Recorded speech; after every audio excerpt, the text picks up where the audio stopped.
Hello. Welcome to the Pirate History Podcast. My name is Matt. Thank you for listening. It's been a little while since we've caught up with Captain Kidd and the pirate hunting crew of the Adventure Galley. Our timeline has also been a bit weird, and it's relevant, so I'd like to clear that up. We'll start in the autumn of 1695, when Henry Every, Thomas II, and their fleet of pirates attacked the Fata Muhammad and the Ganges Sawai. Immediately following those two raids, the English East India Company factory in Bombay was attacked by angry Mughal subjects. Sir John Gayr was the royally appointed colonial governor of Bombay, but he was also the general of the East India Company, the commander-in-chief in India, arguably a more powerful position than a colonial governor. Gayr was among those Englishmen who was very nearly lynched by that angry mob, but they were rescued by the Grand Mughal, Aurangzeb. Aurangzeb sent soldiers to break up his rioting subjects, but they did put the factory under what was essentially a siege. John Gayr had to negotiate carefully to come to a settlement, an agreement that would allow them to continue doing business. The most basic tenet of that settlement was that the East India Company would henceforth have to protect Muslim pilgrim ships on their way to Mocha from any enemies, but especially from pirates. If they were able to do so, they could keep doing business. If not, they would have to revisit the terms. Then, in 1696, a bunch of stuff happened, basically everything we've talked about for the past several episodes. That's when Dirk Chivers and John Hoare unsuccessfully ransomed a pair of ships off the coast of Aden. That's when the pirates from that prison in Bombay all escaped and seized their respective ships, culminating in the capture of the Mocha frigate. Now, this event freaked out everyone in the English-speaking world, especially in India. That's when Sir John Gayr wrote, quote, "God preserve innocent men from their villainous and bloody hands." Considering the company's deal with Aurangzeb, it was a troubling series of events. Meanwhile, back in England, in part to hopefully deal with some of this bad press, the court finally put 6 of Henry Every's pirates on trial. Of course, we all know that story. 5 of those pirates were hanged, which was good, but relations between Aurangzeb and the East India Company were still as tense as ever. As 1696 turns into 1697, a probably well-meaning pirate hunter named Captain William Kidd arrived in the Indian Ocean. You'll remember he had to take a wide berth around the Cape of Good Hope because of a run-in he'd had with a Royal Navy captain in the Atlantic.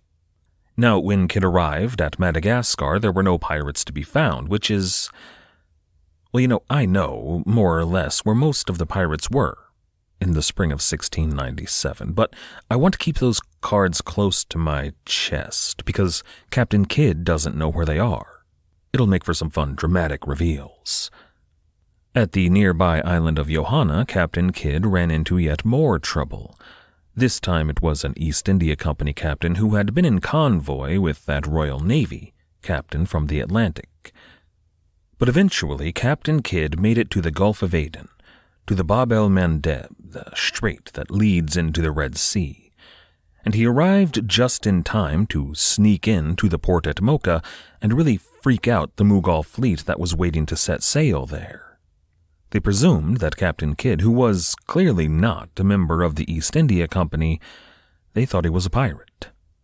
When the Mughal fleet finally did decide to set sail, in company with several East India Company ships, Captain Kidd just kind of sauntered up. Just, hey guys, what's going on? The flagship of those East India Company vessels, the Scepter, immediately moved in to attack Captain Kidd. That's when Kidd kind of dodged around all of the other ships, but eventually he was fired upon by 2 Mughal vessels. And then Captain Kidd fired on those Mughal ships. And that's about as bone-headed a move as you can imagine here. Maybe not as bad as firing upon the English, which Captain Kidd did not, but the safety of those Mughal ships was integral to the deal between the Grand Mughal and the East India Company. For an Englishman, any Englishmen, even one carrying a commission from King William III of England, that act was enough to convince every English person in the Indian Ocean that Captain Kidd was, in fact, a pirate. This is episode 260, Trapanned to be a pirate. At this point, they set sail across the Indian Ocean right toward India. Near the coast of India, Captain Kidd met with that independent merchant ship, the Mary, about 2 days out of Bombay. That was the ship under a Captain Thomas Parker that the men of Adventure Galley sort of accidentally robbed. While Captains Kidd and Parker got drunk down in the captain's cabin, the men of the Adventure Galley ransacked the Mary, beat the Portuguese priests on board with the flats of their swords, and drank up all their booze. When they returned to the Adventure Galley, bragging about their take and hauling it all on board, Captain Kidd heard the ruckus, went up on deck, and made them give it back. And that, more or less, is where we left it. Captain Kidd took Captain Parker on board the Adventure Galley to serve as their pilot. They also took one of the Portuguese priests on board. He was fluent in English and all of the necessary regional Indian dialects. But Captain Parker, he was a good choice to be pilot. He knew the coasts of India and knew his way to Achin. I'd like to thank Eric for correcting my pronunciation there. I think I called it Aachen, and it's Achin. But it was a singularly important trading post in the region. The question is, though, was Thomas Parker a willing pilot, or was he kidnapped? Either way, now that Parker and that unnamed Portuguese priest were on board the Adventure Galley, the Mary sailed on to her intended destination in Bombay. The priests immediately went ashore to complain about Captain William Kidd and his privacy. And as far as I can tell, this is the first official word that the company had received about the Adventure Galley. Captain Kidd had had a few run-ins with their captains thus far, but I don't think that any of them had made their way back to Bombay or to any East India Company port. Assuming that no one had gotten a message back to Bombay, this is the first time that John Gayer learned about Captain Kidd. And considering his reaction, it's probably for the best that the Adventure Galley did not stop in Bombay. On 3rd September 1697, the Adventure Galley put in, a bit to the south, at a remote East India Company outpost called Karwar. Probably it was Captain Parker's idea. They needed somewhere to collect wood and water and probably food, and they didn't have a lot of options. When they arrived, the crew of the Adventure Galley was on the verge of a revolt. The only thing that was really keeping the crew in line was the factional division between the men.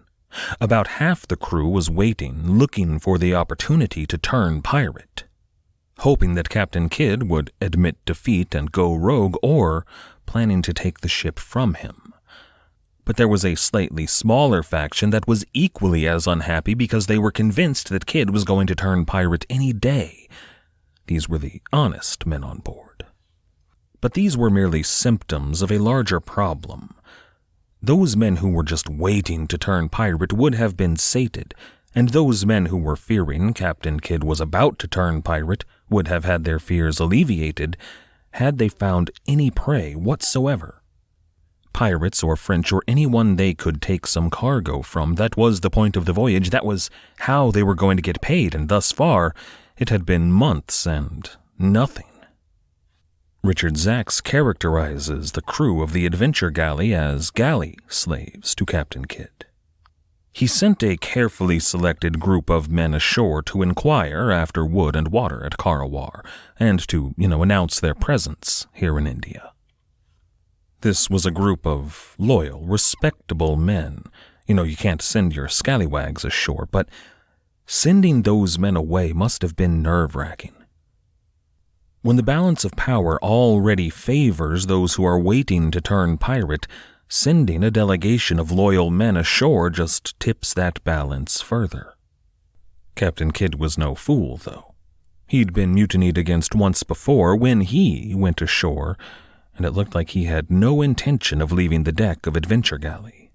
The 2 East India Company agents there in Karwar, named Thomas Pattle and John Harvey, well, they were concerned when this strange ship arrived in their harbor. That delegation did what they could to alleviate their fears. They informed the East India Company men of Captain Kidd's mission in the Indian Ocean and his commission from the king. And, that might have been enough, probably not, but maybe, if not for a strange twist of fate. One of their employees, not an East India Company man, but a naval contractor working for them, actually knew Captain Kidd. That captain's name was William Mason. Now this can get confusing. This William Mason should not be confused with the crewman from the Fancy under Henry Every. Nor should he be confused with Captain William May, who sailed with Every, alias Captain Mays or Captain Mason. But this William Mason very often is confused with Captain May. Robert C. Ritchie, in his book Captain Kidd and the War Against the Pirates, tells us that this William Mason was the same man who sailed out of New York on board the pirate ship Jacob, with a commission from then-Governor Jacob Leisler. That was the voyage on which Robert Culliford was arrested back in 1693, and you see, I'm not exactly sure that Robert Ritchie is wrong about that. See, that Captain Mason, captain of the Jacob, is often assumed to have been the same man who sailed with Henry Every in 1695. That's the story that I told you, based on a variety of well-researched sources, and I stand by that.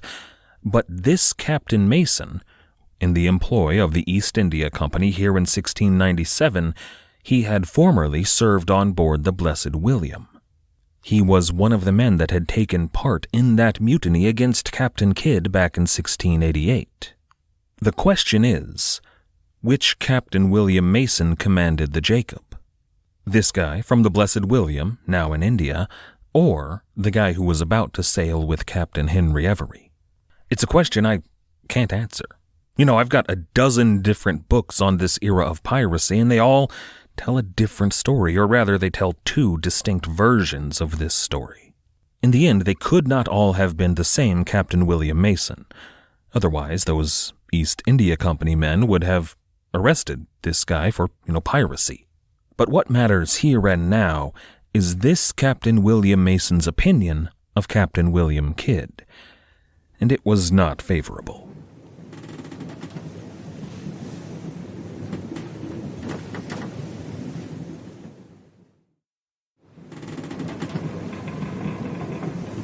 Those 2 East India Company agents sent Captain Mason and another mercenary naval captain named Captain Charles Parham out to the Adventure Galley. When Captain Mason climbed aboard, he expected to find Captain William Kidd, who he knew, but he did not expect to see so many other men he knew. Others who had taken part in the mutiny alongside himself against their former captain. Take the gunner, John Brown, and some of his compatriots. They'd all been on board the Blessed William as well, and since that time they were known to be pirates. And here they were, on board a pirate hunter, ostensibly. Something was rotten on board this ship. Captain Mason could feel it. Now, Captain Mason's mission is often characterized as being sent to spy. But I don't think that's accurate. I mean, it's not like it was a secret why he was sent out to the Adventure Galley. Captain Kidd knew him. Captain Kidd knew he was working for the East India Company. So Captain Kidd did not let him roam around the ship. He met him at the rail. Now, they chatted amicably enough, but they were not allowed to poke their noses anywhere Captain Kidd did not want them to. Nonetheless, Captain Parham managed to clandestinely question a few of the crew members. And here is at least the second time that some of Captain Kidd's crew had allegedly volunteered the information that they were planning to turn pirate. That's twice that some of the men on board Adventure Galley according to men in the employ of the East India Company, just told them that they were, hey, I'm looking to turn pirate. Got any leads? I'm not buying it. But that doesn't mean that it was not the case. Finally, those two captains returned to the factory and reported to their bosses. Now, Mason told them all about Captain Kidd. He told them that he was a privateer who did indeed have what looked to be an actual commission from the king. But he also told him that Captain Kidd was a known rogue, and that his crew was filled with known and notorious pirates. Pirates that Captain Mason knew because he had taken part in a mutiny with them against Captain Kidd because Captain Kidd would not turn pirate. At least it feels as though there's a good bit of dishonesty in Captain Mason's report, or maybe just withholding some of the relevant information from his bosses. In the end, though, Mason did do a lot of damage to Captain Kidd. The two company agents, Thomas Pattle and John Harvey, they penned a letter to Sir John Gayer in Bombay. And it's worth reading here, since this letter is really going to forge Gayer's opinion about Captain Kidd.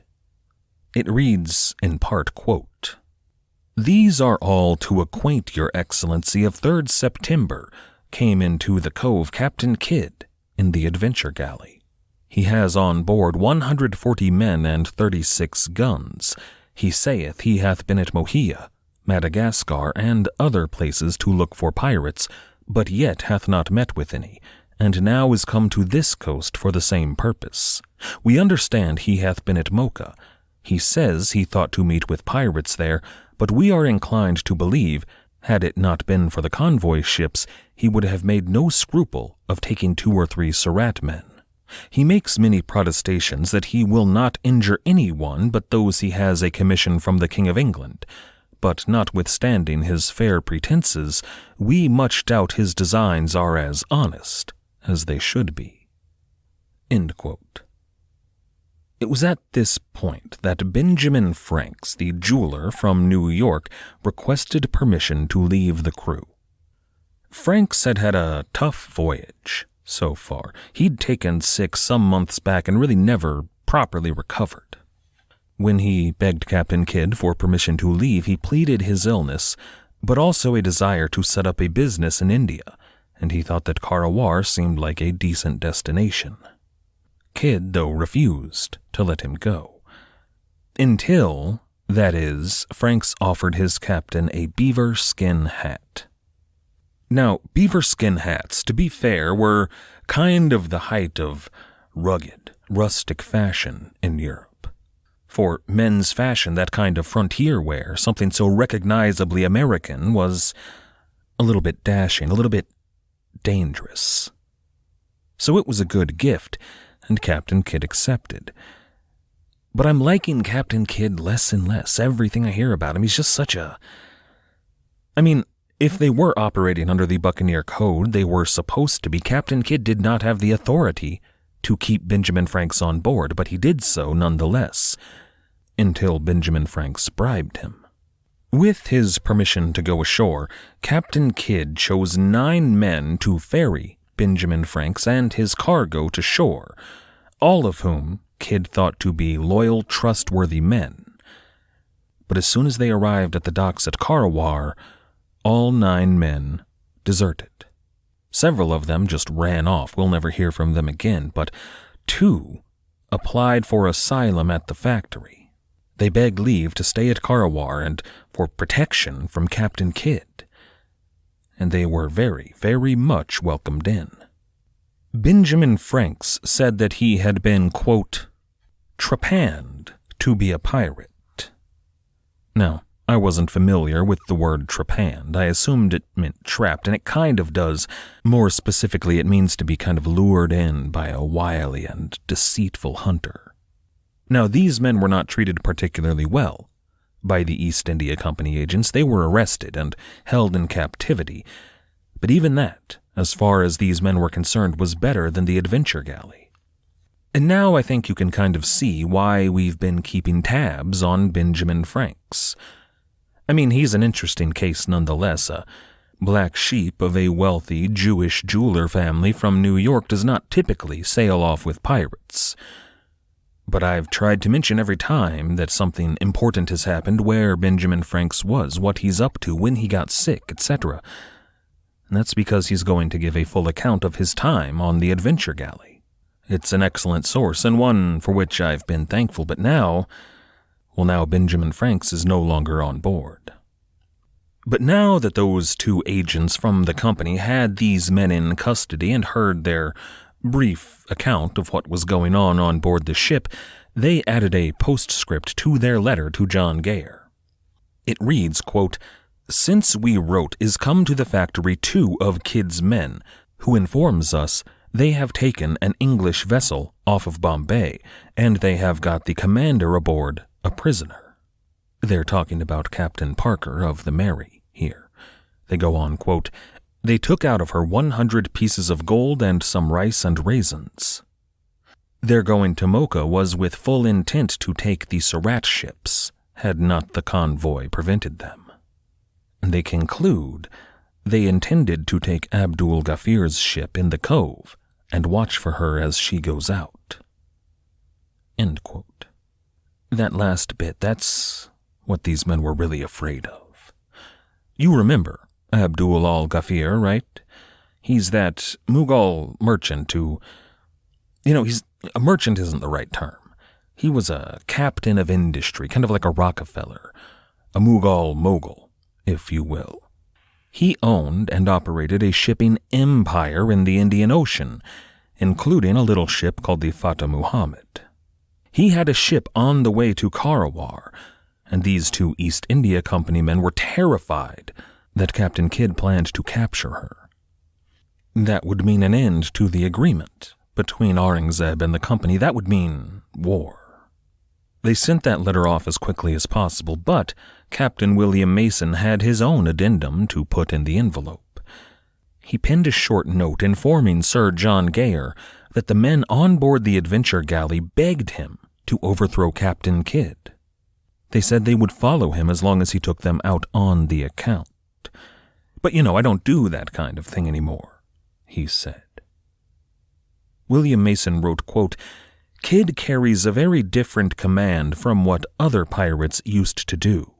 His commission having heretofore procured great respect and awe, and this being added to his own strength, being a very lusty man, fighting with his men on any little occasion, often calling for his pistols and threatening anyone that durst speak of anything contrary to his mind to knock out their brains, causing them to dread him, and are very desirous to put off his yoke." He's saying here that Captain Kidd was a violent tyrant on board the Adventure Galley, and he makes the distinction that this is different from how pirates used to act. And it's different, we know, from how pirates are going to act in the future. If Captain Kidd is to be considered a pirate, he's among a tiny minority of captains that ruled their ships with violence and fear. Francois l'Olonnais, Jean Fantin, Ned Lowe, maybe. Just a handful acted like that, including Captain Kidd. And this is not the last we will hear of his violence toward his own crew. Captain Kidd, though, did not stay long in Karwar. The men from the East India Company, they said, did not molest him for fear of inciting him to mischief.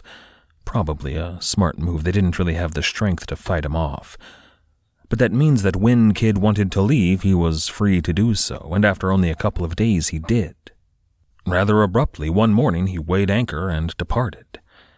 And we don't actually know why he chose to do so. He may have been worried that more of his men might choose to abandon ship. He may have been worried that the company had plans to capture him, to trap him there in Karwar. Or maybe he was hunting. Maybe he'd had word of that Moorish vessel belonging to Abdul al-Ghafir. Maybe, to keep his men from jumping ship or turning on him, he thought that that ship would be the perfect prize. Next time, Captain Kidd will indeed meet up with a very, very impressive ship out on the open ocean.